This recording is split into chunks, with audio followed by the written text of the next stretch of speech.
News 4 San Antonio at 10. We're here for you.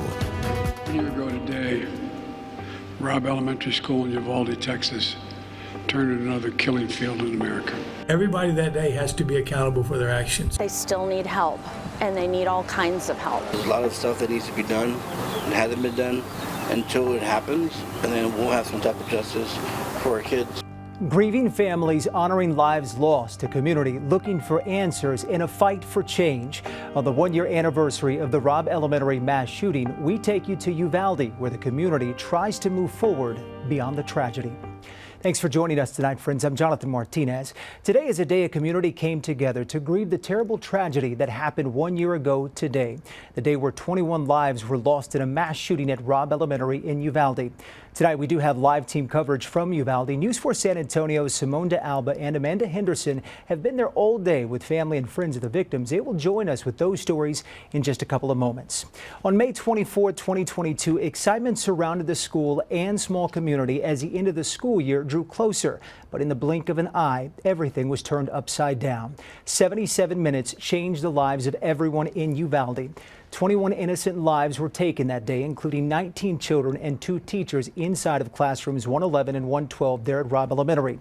Since that day, questions have surfaced over what happened during the 77 minutes law enforcement waited before finally breaching the classroom and confronting the shooter. Families and survivors have taken their fight over what happened and what should happen from here to the state capitol and to Washington, D.C. In fact, today, President Joe Biden offering remarks on the one-year anniversary of the tragedy in Uvalde. Joined by his wife, Dr. Jill Biden, the president and first lady somberly walked by and acknowledged the 21 candles lit behind them, honoring the 21 lives lost during the senseless shooting. 3 days later, Jill and I traveled there and stood before those 21 crosses outside the school. On each cross, a name, like in these candles behind us. 19 children, 9, 10, 11 years old, and 2 devoted educators, and 17 more injured. From the heart of Uvalde in all corners of Texas, people have traveled to Uvalde to pay their respects to the Robb Elementary victims there at the town square. News 4 San Antonio's Simone de Alba joins us live with their message tonight. Simone, good evening. Jonathan, it has been a difficult day. I think that's the easiest way to put it. And you could see it in people's eyes. You could see it in the emotions as they were laying roses, flowers, balloons at the memorial at the town square today. The energy was so heavy and the grief is so deep, and you can really see it as this town is still grappling and still struggling to make their way through what happened. I did want to mention Uvalde Strong has really been resonating today. I've noticed that as well. As you enter the city, you can really feel it. You can see it in the flags that line the streets as you walk in. You can see it on the business windows, and you can see it on people's t-shirts. It's ever present around this city. The murals as well. Those are something that are noticeable around the city. And today we spent time at the memorial in the town square, and as you can imagine, it's been a deeply emotional day. We've heard some people say they just felt compelled to be here. They wanted to pay their respects to the lives lost. I had to be here because I was doing God's work. When I saw the news a year ago, I asked God to help me with this. I decided to make crosses, butterflies, and hearts for the families. When I was doing each one of them, by the time I put their names on the crosses, I felt their souls around me. Now, others say they're here honoring the victims, but they're also expressing deep frustration at the complete lack of accountability on every level. No accountability, no closure. You can't close when they can't tell us the truth. Let's pray that this community gets some closure and some accountability for the officers that did not do their job, that swore an oath to protect. It has been a day of remembrance as the community continues to honor the 21 lives lost here at Robb Elementary. And I've got to say, we've been seeing people come up. They've been bringing flowers. They've been praying out here in front of the school, honoring those lives that were lost. And News 4 San Antonio's Amanda Henderson was invited by the victims' families to join them in their evening events, which did include a mural walk. And I can only imagine how powerful that must have been. Amanda, good evening. Good evening, Simone. You're going to make me emotional just thinking about it, because to know these families is to love them, and I have been so fortunate over the past year to get to know almost every single one of them on a personal level, and they are just so incredible. To have invited us to come with them is something beyond our wildest honors that we could have ever imagined. And they also invited us to sit with them tonight at a vigil right behind me from the Civic Center where we're standing right now. There were hundreds of people who turned out to honor the 21+1 victims. 21 people, of course, killed in Robb Elementary a year ago today. And then Joe Garcia is also honored. He is the husband of teacher Irma Garcia. He died 2 days after the mass shooting, and his family believes it was from a broken heart. Again, hundreds of people turned out, and they heard from guest speakers, musicians, and the survivors from classrooms 111 and 112 who helped to light the candles. Take a listen. Each time a new shooting is on the news, we relive the day that our own world came crashing down. Too many members of Congress, governors, and state legislators have failed to protect us. They have blocked common sense gun laws that the majority of Americans support. These shootings shouldn't have happened in Newtown, to you in Uvalde, or to anyone else anywhere. Those two young ladies are with the Junior Newtown Action Alliance. Of course, Newtown, Connecticut is where the worst elementary school shooting in the United States happened more than a decade ago. And like you mentioned, Simone, with permission, we were allowed to walk with the families today to visit their loved ones' murals. They took moments tonight to speak about what they remember most of the 21 victims. Wanted this mural to represent who she was from one inch to the other. We have her constellation. She's very proud to be a Libra. And that was Maite Rodriguez's mother, as well as Lexi Rubio's mothers. And as I mentioned, it's been such a privilege to walk alongside these families for the last year. I love them so much, and I'm sorry to be getting emotional on air, but they have gone through so much in this past year, and they have opened up to us in ways that we could have never expected. They have shared their most vulnerable and painful moments over this past year with us, and it was an honor to shine the light of their loved ones, and we will continue to do so and fight for the accountability and the justice that they have been asking for. From Uvalde, I'm Amanda Henderson.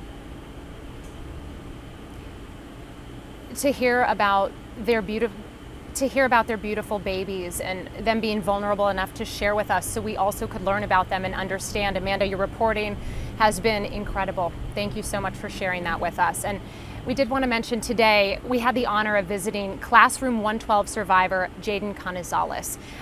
When we first introduced you to Jaden and his mom last year, he told us about his Christmas wishes, which included security cameras for his mom. And he really wanted to see LeBron James play as well. That was a big one. We are happy to report both wishes have been fulfilled.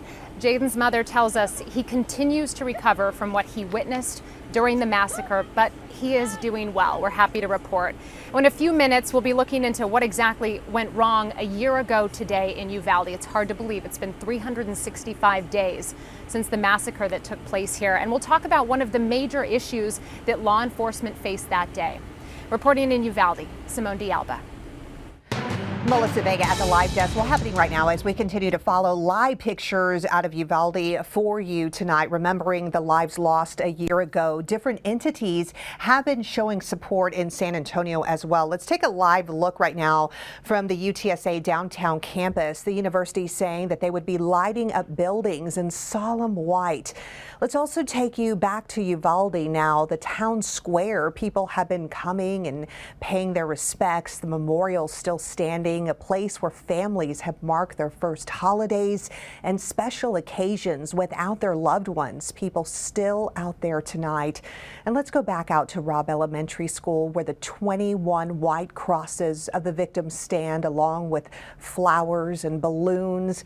This school building will be demolished at some point and replaced with a memorial park. And while one day this school will no longer be here, the community forever shaken. The emotions still so raw despite 365 days already passing by. And as the healing process continues, the families of the victims say it does not get any easier as they move forward and push for change and reform. Jonathan?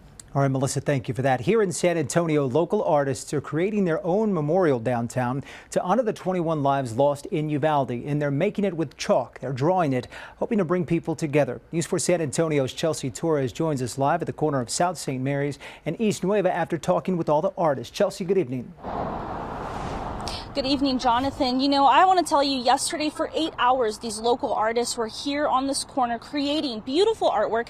When they came here today, they saw that it was completely washed away, so they started from scratch to make sure that those 21 lives had some sort of memorial here in San Antonio. I wanted to show you just kind of what it's looked like so far. It's become just an amazing piece of artwork that you can see so many different forms here. Now, Trisha Granovic, a mom, artist, and advocate for gun safety, wanted to bring something to San Antonio to help the community deal with their emotions. Granovic asked a few of her friends to join her in creating artwork like these green Converse representing 10-year-old Mady Rodriguez, or the 21 circles to honor each victim that died on May 24th, 2022. She says it's been hard pushing for common sense gun laws and wanted to do something that is lighthearted, that everyone can join in.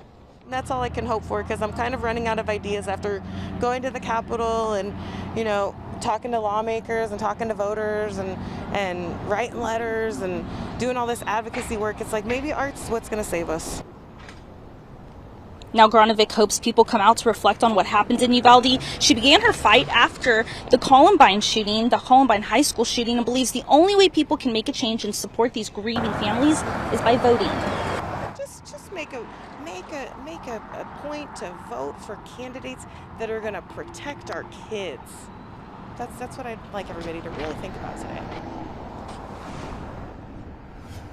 Now, we were out here all afternoon. People have been coming in throughout the hours. They've been slowing down on their cars, taking pictures. They've been coming out, talking with a lot of the artists. And I want to show you a little bit of what we see so far. We have all of the 21 stick figures of the 21 victims from Uvalde from this time last year. The words, "Remember Uvalde." And there's even a lantern up at the top of where the sidewalk is. They're going to be lighting that candle to remember, again, the victims and everybody here. It's a beautiful memorial that you can come and enjoy, and really even talk to the artists that actually did this, spent hours among hours doing this all day today.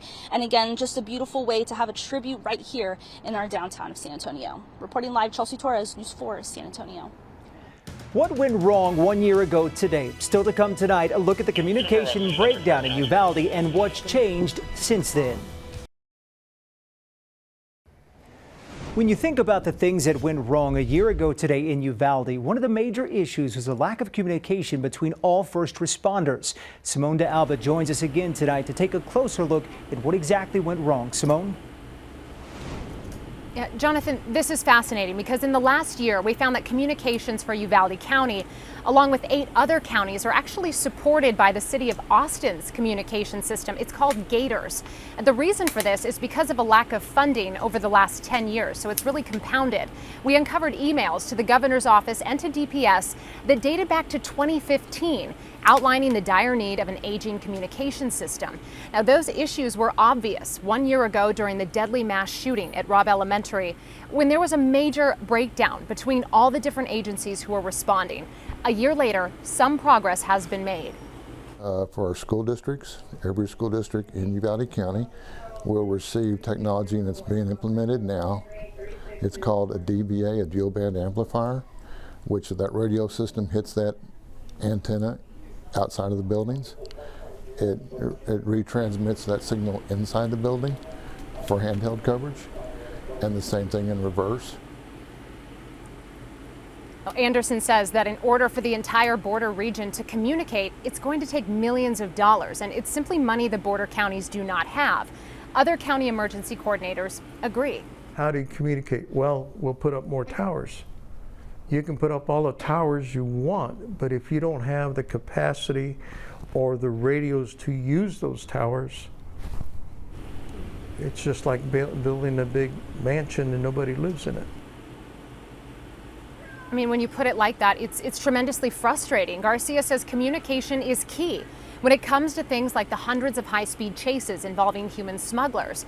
Right now, it's impossible for a helicopter pilot, dispatch, EMS, and law enforcement to all talk to each other at the same time, which again really exemplifies and compounds the problem that we saw here at Robb Elementary that day 1 year ago.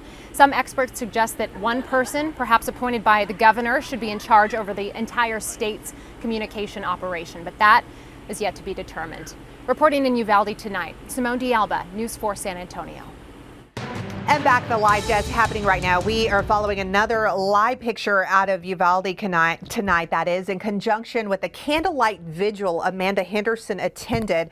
While NASA's searchlights are lighting up the skies over Uvalde right now in tribute to the 21 victims. You can see those big spotlights there just shining through the city of Uvalde. And according to organizers, the vigil features the activation of 21 searchlights that will be temporarily based at the Uvalde County Fairplex there. They say this illumination is equivalent to more than 8 billion candles. The lights there shining bright will be shining until sunrise. Another special tribute to honor those lives lost a year ago. That is the latest from the live desk.